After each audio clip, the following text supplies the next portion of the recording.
This weekend marked the 50th anniversary of the death of Scottish racing legend Jim Clark. In his hometown of Chirnside, fans gathered to see an exhibition of his cars and personal racing memorabilia. At the event, his cousin gave his account of that fateful crash in Germany in 1968. It was a wet, cold day at Hockenheim, and the engine hadn't been going very well. Jim wasn't very happy with the car. Jim was driving a Gold Leaf Team Lotus 48. The reason he was there was to try and sort this car out for the team. Went off, and on lap 4 he never came round.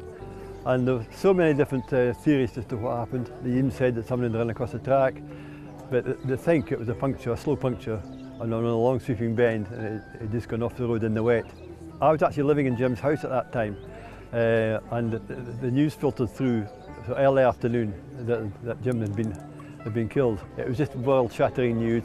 I just couldn't believe it because he was everyone's hero, and we were so proud of him, and just thought this could never happen to Jim. Jim Clark was a Borders farmer. He'd been at Loretto public school and came home, and then he started to do what farmers do, go to young farmers clubs, and then he joined the local Berwick District Motor Club, and he started doing driving tests and things there, and it just seemed to be a cut above the rest. His greatest achievement will be winning the Indianapolis 500 race in America in 1965 and the Formula 1 World Championship in the same year. But you know, one year he won 7 Grand Prix out of 10.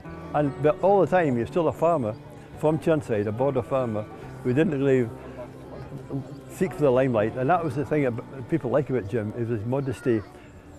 The Hall of Fame, the words were that Jim is the most revered driver in Formula 1 history and the most loved by all. These are all cars that Jim Clark competed in at either professional or even amateur level. Not many people who took part in sports 50 years ago would be remembered so fondly. So all the people you see here today, the Lotus drivers, the cars that were bought here, the people who've got items for appraisal, they've all kept these pieces and kept the cars and love the Lotus, partly because they have a massive respect for Jim Clark, the motor racing driver. He wouldn't discuss cars at all unless you actually mentioned anything to him about cars. He'd rather talk about his farming and his sheep and everything like that, because he wanted just to be an ordinary person. And he actually was a shy person. In fact, he also chewed his fingernails because he was nervous.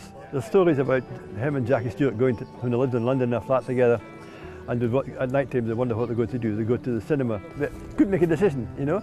They missed the pictures because they couldn't decide which one to go to. But get him in a car, there was never a question of decisions. He would be out in front and stay there and lead the race.